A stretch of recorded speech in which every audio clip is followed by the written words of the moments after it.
ស្រុកទេសកំពុងតែមានបញ្ហាហើយឥឡូវប្រហែលថ្ងៃនេះថ្ងៃទី22ម្សិលមិញឃើញកាសែតល្បីមួយលំដាប់ពិភពលោកតែបានចាប់ដៃគ្នាជាមួយនឹងសៀម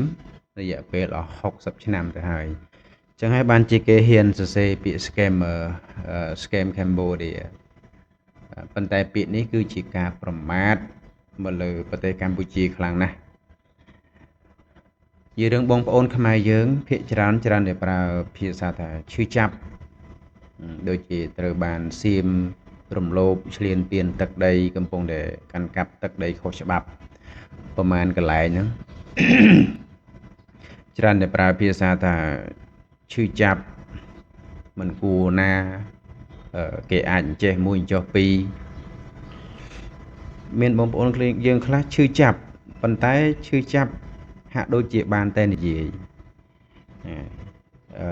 មិនយកការឈឺចាប់នឹងគឺជាឧបករណ៍សម្រាប់ធ្វើឲ្យខ្លួនឯងរឹងមាំ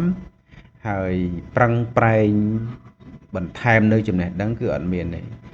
បានត្រឹមតែការឈឺចាប់ប៉ុន្តែមិនព្រម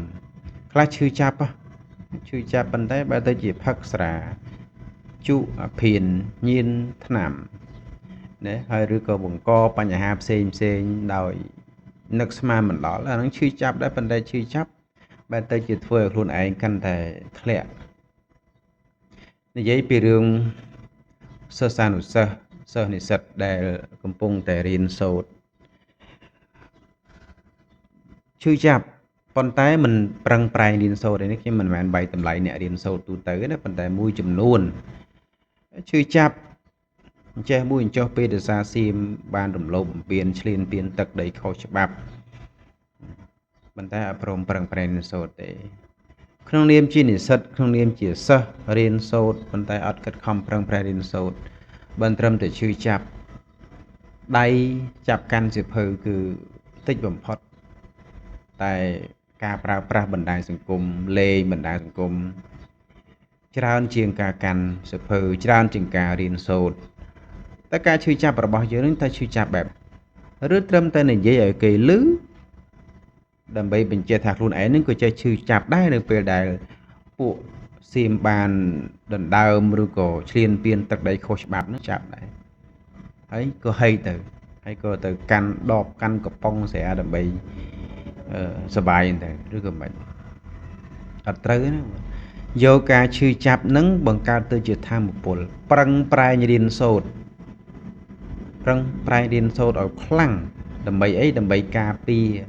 យកចំណេះដឹងទៅហ្នឹងដើម្បីការពារស្អីគេការពារភាពត្រឹមត្រូវដល់ស្រុកទេសរបស់យើងកំពុងតែជួបបញ្ហា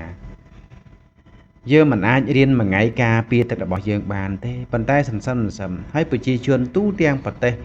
18លាននាក់ត្រូវតែខិតខំប្រឹងប្រែងរៀនសូត្រអានហើយទៅរៀនដឹងការទូតរៀនដឹងពីចំណេះជំនាញផ្សេងដើម្បីយកមកអនុវត្តតែចុះបើសិនជាយើងប្រើភាសាតែឈឺចាប់ប៉ុន្តែយើងអត់ខិតខំប្រឹងប្រែងស្រូបបន្ថែមចំណេះដឹងទេបានត្រឹមតែប្រើភាសាថាឈឺចាប់អញ្ចេះមួយឈឺចាប់អញ្ចោះមួយតើការប្រើប្រាស់ពាក្យឈឺចាប់ហ្នឹងដើម្បីអី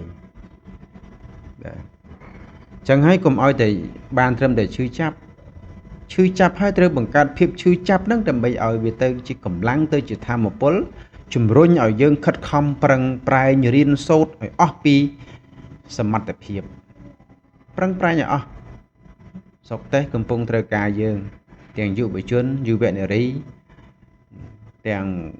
ចាស់ទាំងក្មេងគឺស្រុកទេសកំពុងតែត្រូវការនៅពេលហ្នឹងរួមគ្នាចាប់ដៃគ្នាជាធ្លុងមួយដើម្បីសហការគ្នាណារួមគ្នាកុំឲ្យបែកបាក់សាមគ្គីកុំឲ្យបែកបាក់ផ្ទៃក្នុងដើម្បីក្តោបក្តាប់ដើម្បីថែរក្សាវប្បធម៌អរិយធម៌ទឹកដីមាតុភូមិរបស់យើងនេះកុំឲ្យប្រើប្រាស់ត្រឹមតែថាឈឺចាប់ណាស់អញ្ចេះមួយអញ្ចោះពីរខ្លះដោយសារតែឈឺចាប់នឹងពេកតែនាំទោសដល់ខ្លួនឯងក៏មានដែរអាហ្នឹងវាទៅជារឿងផ្ដាស់ចឹងទៅកុំឲ្យឈឺចាប់នឹងនាំយើងខុស